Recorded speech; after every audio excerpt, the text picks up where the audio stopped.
Our next speaker is Dr. Lauren Eichler from the Philosophy and Religious Studies Department of Old Dominion University, and she will speak on incorporating indigenous thoughts into philosophy courses.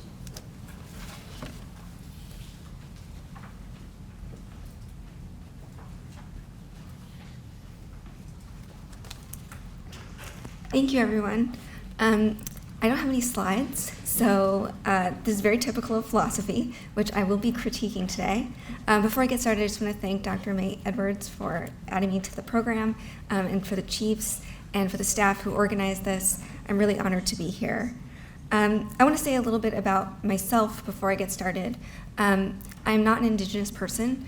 My family came here from Europe. My grandparents were Holocaust survivors, and they took refuge here in this country.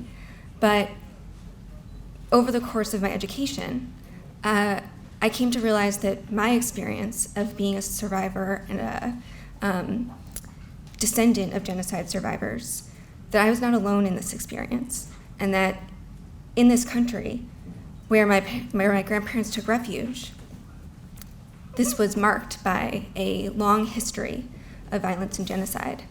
And this has become a kind of motivating element in my own research and my desire to incorporate Indigenous thought into my research and also into my courses. So in one way, I guess I think of bringing Indigenous thought into philosophy as a way of empowering Indigenous students and also making non-Native students aware of so much that's invisible to them. So I'll be speaking about that today. I guess I want to start with a question, if anybody's willing to participate. How many of you have taken a philosophy class before? What was your experience taking that class, if you can remember? It definitely expanded my worldview. Oh, that's great. Okay, that's what I want to hear. Some of the deep-rooted ideas that I had, I mean, I thought it challenged in a very positive Okay. way. Other thoughts? I learned about Marxism. Okay. Did that also change your worldview? It opened my eyes. Okay, It didn't change my views. fair enough. Anyone else? Okay, well, I mean, what you're both saying, though, the idea that, like, it opens our eyes, that it challenges our worldviews, well, so much of that dialogue in philosophy that involves challenging our worldviews happens in the context of Western thought.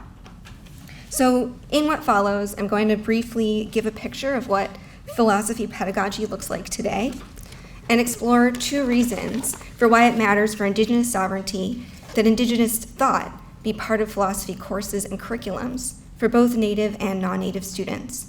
And I also want to outline some of the challenges that arise in working to incorporate Indigenous thought into philosophy courses, especially challenges that I've experienced as a non-Indigenous person.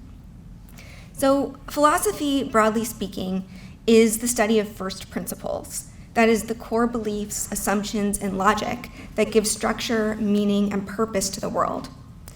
Philosophical study includes inquiry into metaphysics and ontology, which involves questions about the meaning of existence and what being is. It also involves questions about epistemology, such as where does knowledge come from and how do we come to know what we know.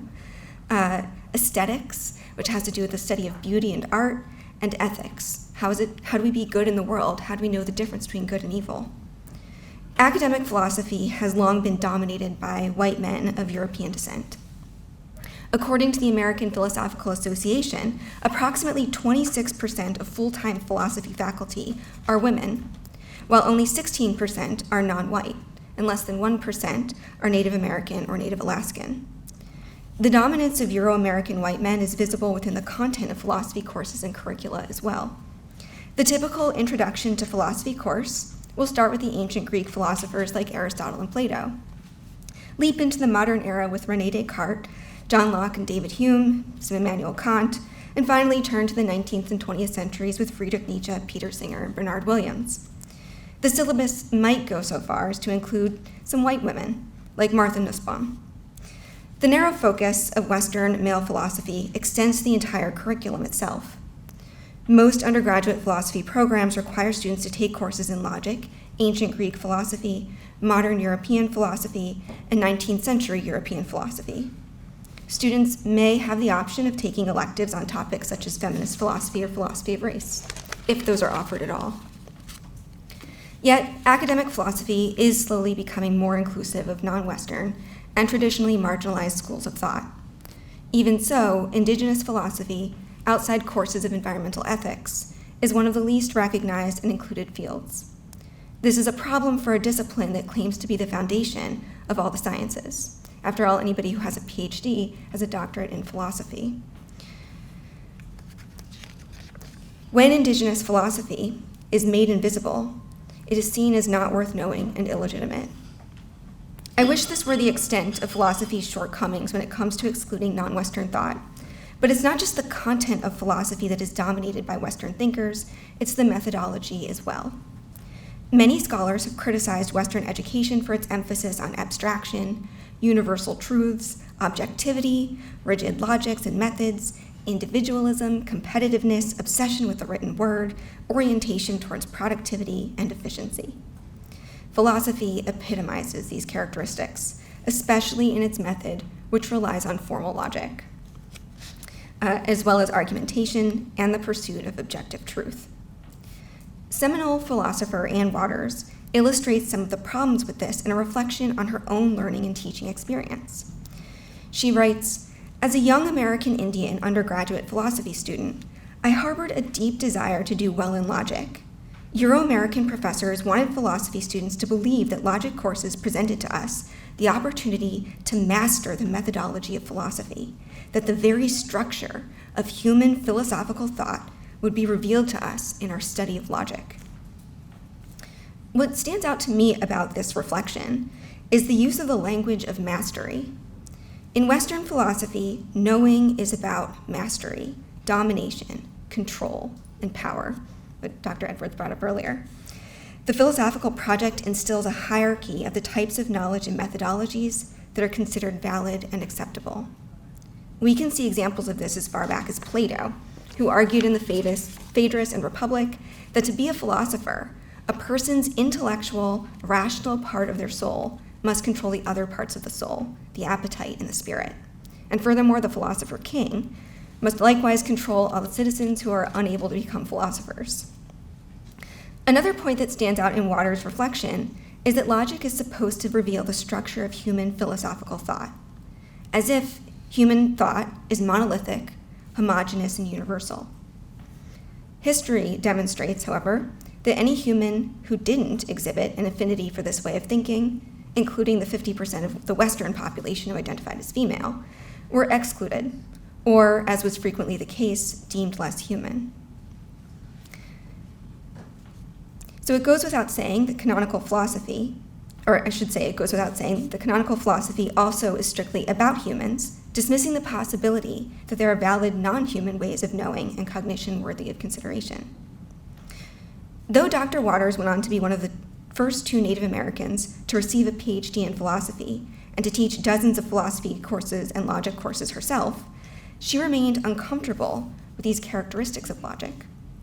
Her discontent was mirrored by the difficulty some of her Native American students had with the subject.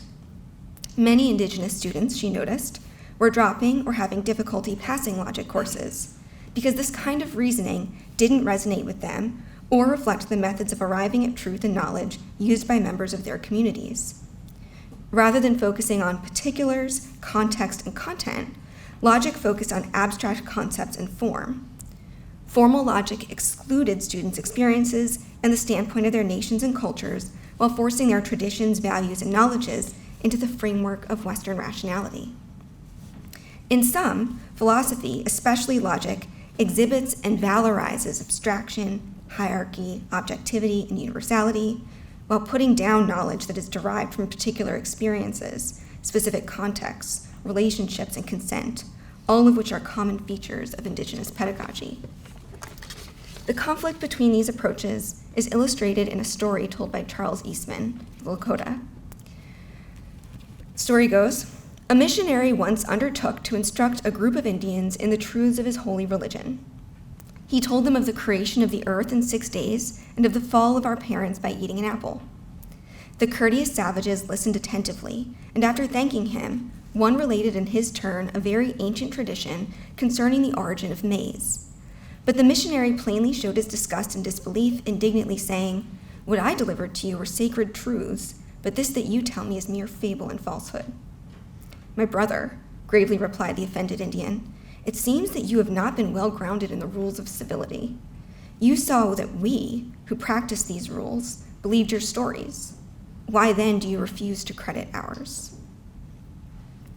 This story illustrates an incommensurability in philosophical approaches. The missionary, representing the West, imposes a boundary between sacred truth on the one side and fable and falsehood on the other, implying that he is superior for having access to the capital T truth, while the indigenous people are considered inferior and ignorant savages. Yet the story also illustrates another important philosophical clash, that is the purpose of knowledge and how one should regard the knowledge gifted to you by another. The insistence on the part of the missionary that his story is the only one true one is disrespectful. It inhibits the possibility of reciprocal, consensual relations and the free exchange of knowledge between the two groups. It's also presumptive in that the missionary, a newcomer to this land, is telling or imposing his own knowledge on the people who were there before, who have knowledge that he doesn't have. Unfortunately, the history of Western philosophy is rife with this oppressive and colonial mentality, but it doesn't have to be. Respectful, reciprocal, and consensual exchanges of philosophical knowledge between Western and indigenous philosophies can exist. So in what follows, I'll provide 2 reasons for why indigenous philosophy should be part of philosophy courses, curriculums, and canon. Discussions of sovereignty in indigenous scholarship frequently focus on issues pertaining to state borders, land, national autonomy, citizenship, and rights. However, sovereignty is not just a political issue. Territory, borders, and citizenship exist in the conceptual world of academic philosophy as well. In her book, Mark My Words, Mishiwana Goman argues that Native people need to engage in a remapping of imaginative geographies to open up new possibilities and to inaugurate new and vital meanings. What would such a remapping look like within an academic philosophy? How can borders be shifted, citizenship requirements be lifted, and territory be ceded to promote a cognitive sovereignty? How does cognitive sovereignty contribute to political sovereignty? I won't be able to do justice to these questions here, but I argue that the process of cognitive remapping can begin with the incorporation of indigenous thought into philosophy classes. In their book Stop Talking, Ilarian McAuliffe and Libby Roderick argue that one of the challenges Native Alaskan students experience in higher education is internalized oppression. Internalized oppression is a colonization of the mind. It occurs when marginalized social groups who have been subjected to discrimination turn the oppressive attitudes and stereotypes about themselves and or other members of their groups on themselves and other members of their group. This can lead them to believe these stereotypes, participate in the oppression of their own social groups, and, as they put it, act out on the basis of these negative beliefs through low academic performance, diminished aspirations, violence towards self or others, and other behaviors. McAuliffe and Roderick attribute this in part to the fact that Native students don't hear positive stories about themselves in the classroom or see positive portrayals of Indigenous people in publications. When Waters observed this internalized oppression with her students who were dropping or underperforming in logic, she changed the way she taught her philosophy classes to make the examples, problems, and content reflect the concerns and values of the students she was teaching. In addition to using positive examples of Indigenous people or discussing issues relevant to Indigenous students in class, philosophy courses can do more to prioritize Indigenous scholarship by teaching Indigenous philosophy in both general education courses, core courses for the major, and topics courses. If we think of the syllabus as a kind of territory in need of decolonization and remapping, a significant part of that territory should be allocated to Indigenous thought, especially for schools here in the United States. In my own general education courses and upper level classes that I teach for the philosophy major, I try to strike a balance between teaching the canon and incorporating Indigenous thought and other historically marginalized philosophies. For example, in my ethics courses, I teach about Viola Cordova's The Ethics of the We and the I, which draws a comparative look at Western and Indigenous ways of doing ethics and practicing ethics. In my environmental ethics classes, I bring in work of Kyle Powys-White, Robin Wall-Kimmerer, all of whom offer theories and guidelines for how we can interact with the natural world based on Indigenous principles. And these are just a couple little examples. Though ceding territory may seem daunting at first, especially because philosophers are rarely trained to read and engage with Indigenous thought, it's important for our students that we do so. The more Indigenous philosophy we incorporate into our courses, the more philosophy can communicate its respect for Indigenous thought as a legitimate and cogent philosophical worldview. Not only does the incorporation of Indigenous thought into courses help Indigenous students directly by combating internalized oppression, it also helps indirectly by educating non-Native students about Indigenous thought. In the story that I told a moment ago with the missionary refused to recognize the legitimacy of Indigenous knowledge and the authority of the Indigenous people to give and speak about this knowledge. It's not a great leap of imagination to see how such an attitude is a prelude to a general dismissal of Indigenous people's cognitive ability, humanity, and authority to manage their own land. The story illustrates that without recognition, there is no respect. According to E. Richard Atleo, the tribal chief of the Nuu-chah-nulth, recognition is central to ethics and sovereignty.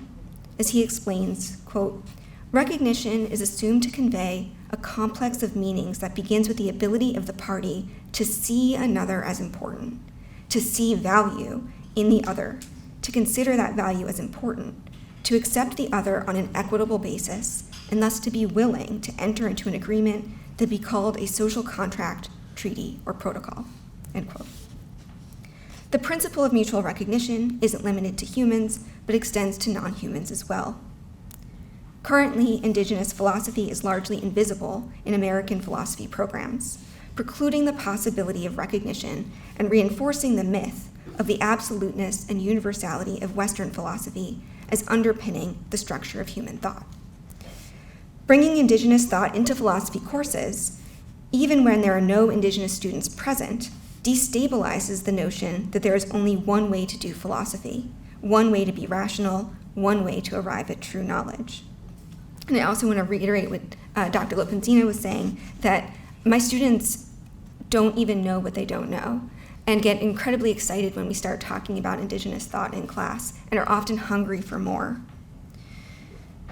So in teaching Indigenous thought, we also demonstrate that Western philosophy is just one philosophy among many other legitimate ways of thinking. And because there are radical differences between Indigenous philosophies and Western philosophies, comparative work can help non-Native and Native students alike to question the assumptions that they make about their ideas, or that make their ideas and actions sensible. Incorporating Indigenous thought makes visible Native interests, values, and positions, so that when students leave the classroom and go on with their lives and careers, they're aware of other political objectives besides their own.